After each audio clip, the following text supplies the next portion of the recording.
Sana, for staying with us. As you do that, it's, I don't know, like another day, another scandal. Mchezo wa town unaendelea, right? Yes. There's a story on page 4 and 5 of the Daily Nation. Of course, you can get a copy anywhere, qua streets, along major retailers, and you can also go and get your e-paper and subscribe and read what is going on. As far as a 1 billion edible oil tender that was awarded to a firm that had never supplied edible goods of any sort before and was not pre-qualified for that, and they got it over an email. It was like, hey, unaweza tumia like edible oil over email.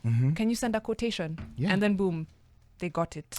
And I think we definitely need to interrogate these further, because the firm secured the lucrative deal through an email notification, as Mariam has said, and of course was never required to provide proof of certification, to just clearly state that we have never dealt in such supplies before, or in goods fit for human consumption.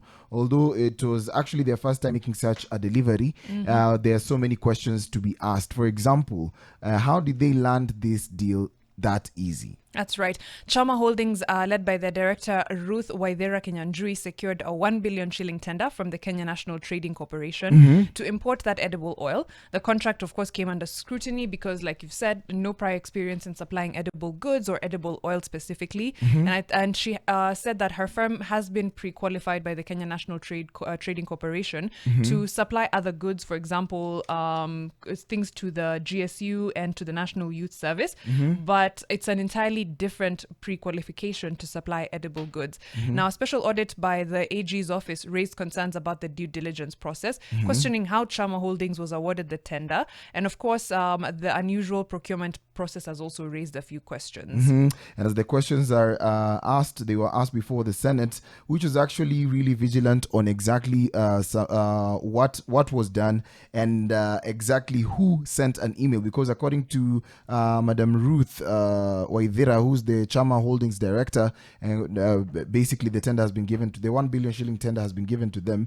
Busia Senator Okiya Mtata pressed the director to reveal to the committee the identity of the KNTC officer who approached her, and of course the mode of approach.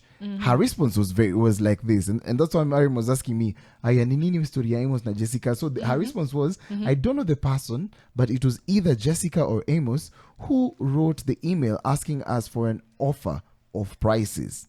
Either Jessica or Amos. Yeah, it could be a Jessica, man or a woman. who? Amos, who? They work where? What are their titles? What is their what are their email addresses? Mariam, it's a KNTC official who actually told us about this, so we don't know. So anyone called Jessica or Amos at the Kenya National Trading Corporation? It could be a man or a woman. Who knows? Yeah. All right. According to the email, at least. Hey, there's also the issue of pricing. She supplied this edible oil at about $23 for 20 liters. And concerns are raised over whether this was the best price that could have been gotten for edible oil. If you say $23 for 20 liters, that's puts it about 115 shillings for a liter. And sources in the Senate say that maybe there could have been better prices had the procurement process been a bit